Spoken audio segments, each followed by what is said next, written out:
Mga gala, mayang hapon, Impossible, and welcome to another video update. Kaning maulan na to nga kahapon nun, di ata karon sa boundary sa Liloan o Konsolasyon. Ga-update lang ta ning usas pinakadako nga project nga gipaabot karon diri sa Cebu. Kining project sa Department of Transportation ang New Cebu International Container Port. So, di lang ta mosulod kay wa ta ka kuha og permit apan ako lang ipakita ninyo nga full na ilang mobilization. Nanas ako ng mga dredging equipment na bot. No? Nag-mobilize na. Nanas mga heavy equipment. Full swing na ilang construction diri sa New Cebu International Container Port. Ang ilang staging area ari agi sa boundary gyud sa Liloan ug Konsolasyon. So natanaw na to ang budget nini maabot og 202 million US dollars. Aray. USD ni siya kay internationally funded man eh. Okay? Ang implementing office kay Department of Transportation. Okay? Unya ang contractor kay HJ. I think Korean siya. Unya mo gyapon Korean ang consultant. So an exciting project coming up in Cebu. Ano, kita na mga equipment sa sulod. Unya, ug unsay impact ani sa diri sa palibot arita mangutana. By the way, kani nga dalan? Usa nga na nga dalan, boss?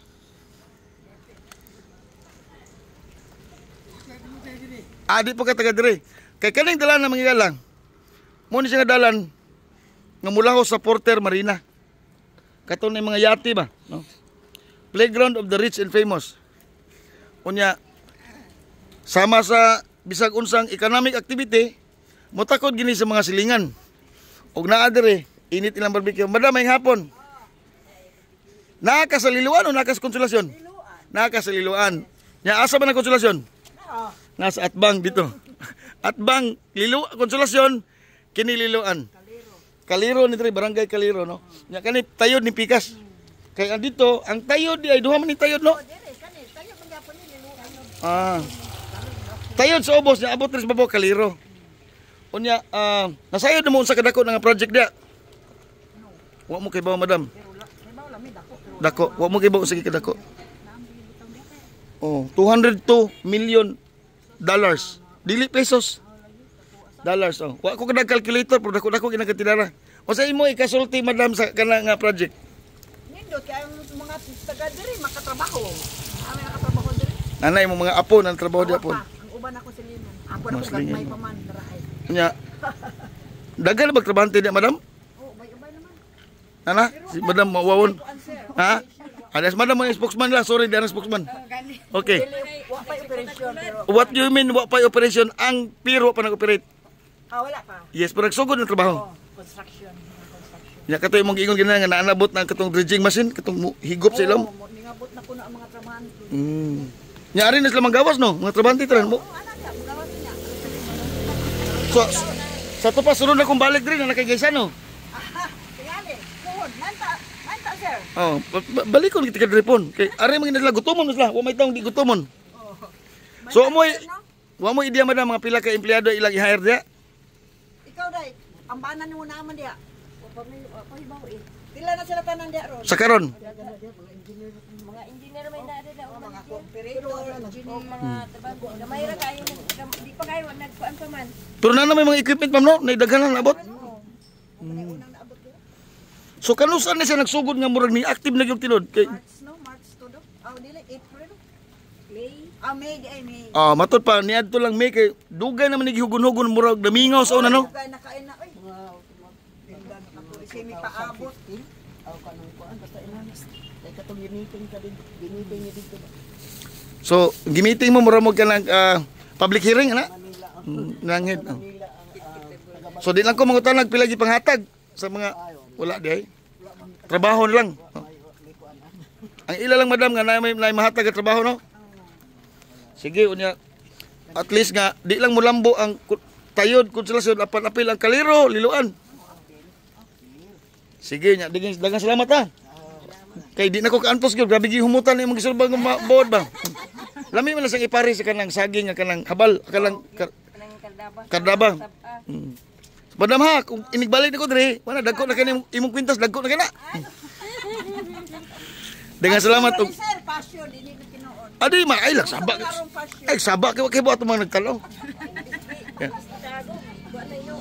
So hopefully mo asinso na mulambo na ang kaliro liluan liblab liluan.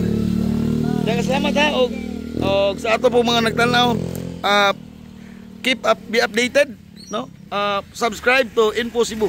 Dengan salamat og maayong hapon. Sa pagpadayon mga igala ning extra na tata pa nakita na to ni bossing dire nga Cebu Port Authority asa ka nagtrabaho boss? Sa Hanjin ka ay Hanjin is the contractor? General contractor big time di karon. So boss mo tala kung saan kalihukan sa sulod karon usan na activity? Karon ga kuan pa na ga sit up pa sit up. Nag-set up pa mo. Oh, sit up. Pero Mga konsultan, mga konsultan. saging li mo. So, nanay may equipment abot boss no? Adugay na na. So karon wa na makababag laos-laos gini, full swing na. Oh, full swing na. Mga pila ka tuig na siyang humanon ka ang port. Ang estimated ana is 35 months to 37 months. 37 months for the full complete ko na di dugay. Oh. Kung mag-start Kung mag-start na gyud. So, naaman tas boundary karon sa Lilo ano konsolasyon. Unsa na kalayo nga to boss? Ang kadakon sa kwan para makita lang magnitude ba sa project. ang gikan diri sa kani compound man ni namo. Okay. So ang real project yun is beyond Biyan pa mga pila ka metros gikan diri. mga 100 meters. 100 meters from here. From the boundary sa Okay, from the boundary. sa For staging area lang ni. this compound lang. Yes. Ya hangtod pila na ka kilometro to? Mga kuan the port would be the ROW, the right of Yes. way. It contains about 1.3 kilometers from the site zero sa coastal road Okay. up to the shoreline. From the coastal you are referring to Kansaga Road? No. Just only the Kagawasan nang nearby sa McDonald na Kagawasan din na din. Makita nimo na nay signboard din na gapon nga kana. Yes. Okay. O going to south ka to Cebu City. Okay. Left side nimo makita nimo na lang. Mo na yung pasabot nimo nga side zero. Ya paingon diri. Beginning up to the Diri. shoreline. Up to the shoreline is 1.3 kilometer. Yeah, from that shoreline there shoreline to here. the shoreline another po na siya nga about 200 meters siguro Ah. before after the platform na dito.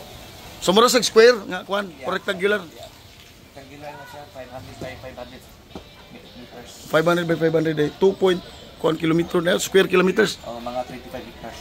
25 hectares. Okay, gwapo kayo. Nindot kayo mga informasyon gihatag boss. Exciting ni siya no kay makahatag daghang trabaho. Yes. This is the gateway na sa Cebu North na ang container kuan na pasaya container ba na Ari na tanan mga containerized. O di na maabot sa first size kay already the conjunction so already been rampant so pabor dali kay di pa makay conjunction so Very good. Pero ako pangutana ba kay di man kayo ari mo agi mga truck lang ko pon dili. Pikas sa bagong yung nga kuan. maghimo gyud bag-o no. Kanang sa right of way gid niya. katong McDonald's. No, before McDonald's from here. Existing na nga dalan ron boss. Now Bag-o gyud. we build You will build. Nay, marker nga to boss, ilangan?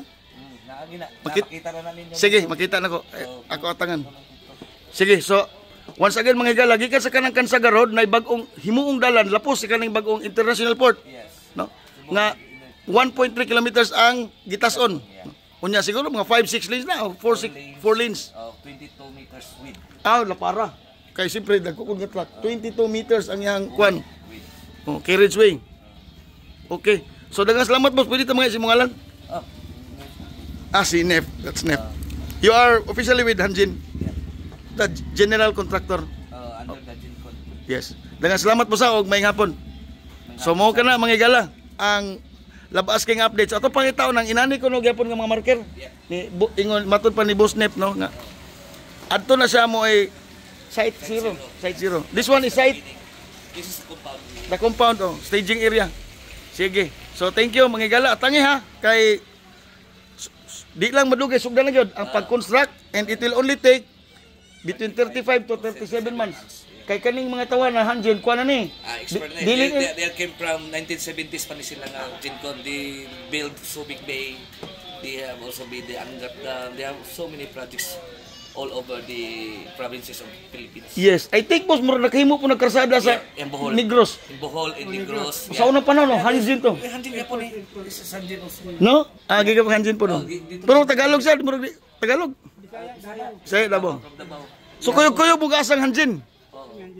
So diyan na ang hanjin. Another kami po sa Tagum. Kamo gyapon? Oh, Tagum. Sige boss ha, sige salamat boss. Sige, thank you boss ha.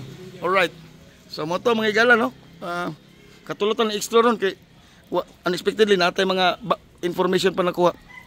And this is akuan ay scope kay upay laing naka-anhi diri nga nakakuha og mga detalye. Madama guys, ano na kay nagbalik nako. Thank you. Thank you. Daghang salamat og maayong hapon pag-usap. Okay sa pagpadayon sa tong video. Diyan na ta karon sa Kansaga Road, no? This is we are facing southbound. Ako lang ipakita nyo, we are 100 meters away from McDonald's. Makita nyo ng gasolinahan nga Tech Fuel, no? So atbang gini siya, atbang sa Tech Fuel. Ang biyas na gamay, inyong makita ni ang sign sa Department of Transportation. So officially, mo ni siya, ari mo lusot ang bagong dalan nila paghimuon paingon sa New International Container Port, no?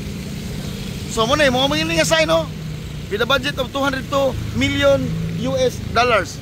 So kuha naman na, gisugdan ng trabaho, kuha na, prepara ng area.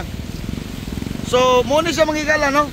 Kaning dala na, lusot na dito sa Liluan, no? Di ata karon sa barangay Tayod. Lapok lang kamay kigaulan. So, muna na yung kasadahan. Kani, mauna na siya, ari mo gawas ang New International Port dire sa Consolacion. Matod pa sa atong interview ganiha, di pa lang dugay, 22 meters wide, 4 lanes. So, sayon kaya pag gawa sulod sa mga dagkong sakyanan dire. Mangungutan na ta sa mga tao dire, o nasayod ba sila? So, mo ni siya dire, no? Once again, ang dalan, bagong dalan, paingon sa New construction of New Cebu International Container Port dire sa Tayod, Liluan, nga adunay area nga 25 hectares ang area mismo nga mahimong International Container Port. Okay, so unan yung nadungog ug unan yung nakita dire sa Info Cebu. To stay updated, please like and share and subscribe. Daghang salamat ug maayong hapon.